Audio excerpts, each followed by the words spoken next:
On va me dire qu'il est artificiel de faire intervenir le jeune russe du village Vladimir à propos de l'absence de Poutine sur les plages du débarquement, mais justement non.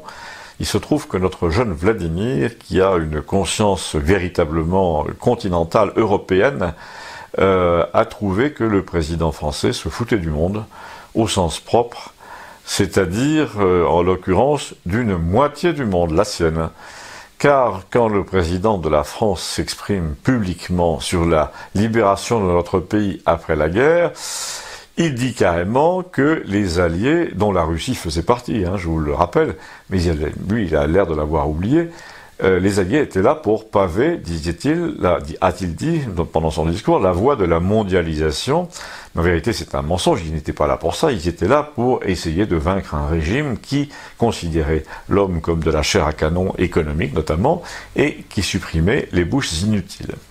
En fait, notre jeune Vladimir a carrément dit, en voyant le résumé de cette journée sur la télé au bar de Campagnol, non mais je te demande un peu à quoi ça rime une mondialisation qui oublie la Russie, alors que sur la carte, la Russie c'est la moitié du monde physiquement.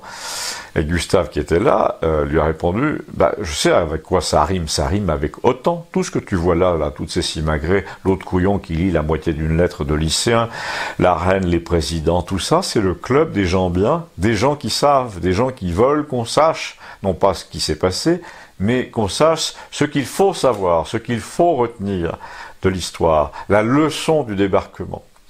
Eh bien, cette leçon, c'est la nôtre, à nous, occidentaux. Et c'est nous qui la donnons. Il n'existe pas de vérité en dehors de nous, tu le vois bien. Et pour en être sûr, nous n'invitons pas les gens qui ne sont pas nous, qui ne sont donc pas occidentaux. C'est comme quand tu veux faire attribuer le prix littéraire des auditeurs de France Inter à des écrivains qui t'arrangent. Tu dis aux auditeurs, tout le monde peut voter, mais en fait, tu réunis d'abord 4 critiques littéraires que tu as choisis pour qu'ils choisissent eux-mêmes 10 livres, et puis ensuite, les gens ne peuvent voter que pour l'un de ces 10 livres. Donc là, pour la Russie, c'est le même principe.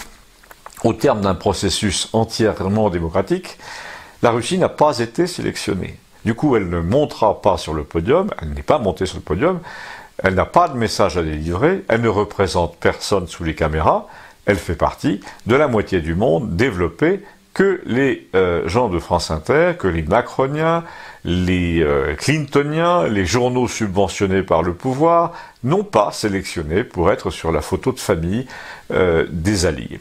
Et là, Vladimir est revenu sur son thème favori, parce que dès qu'il est question du monde slave, il a une obsession.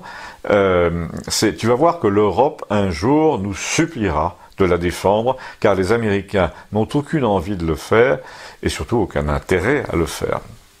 Et là, Gustave a pris un air savoureux pour lui demander « Alors, et contre qui, s'il te plaît, la Russie viendrait-elle nous défendre ?» Alors là, vous pensez bien que Vladimir, avec son côté un peu bouillant, n'a pas hésité à nommer les vrais ennemis de l'Europe, de son mode de vie, de sa civilisation, de ses mœurs, et il a dit que les Américains étaient jaloux de tout ça, de notre continent depuis toujours, qu'ils nous volaient nos talents. Il a rappelé d'ailleurs que l'un des fondateurs de Google était russe, et qu'il ne voyait pas, au fond, ces Américains d'un si mauvais œil, cette humiliation de l'Europe par des peuples accrochés au Moyen-Âge, qui voulaient qu'on cache le sein des statues un peu trop dénudées, comme le font les évangélistes californiens, dont ils ont d'ailleurs à peu près le quotient intellectuel. Et alors, c'était qui les fameux ennemis de l'Europe, allez-vous me demander, vous ne pensez pas tout de même que je vais les nommer. Ceux qui n'ont pas compris de quels ennemis il s'agit, ceux qui croient qu'il s'agit des partisans du Frexit ou du Brexit n'ont pas suivi l'histoire de l'Europe depuis le début, et notamment depuis le Xe siècle. Abonnez-vous, merci. Et si vous voulez connaître la suite des pensées de Vladimir, jeune immigré russe au pays de Molière et de Macron, ça peut être intéressant. On ne sait jamais. Merci.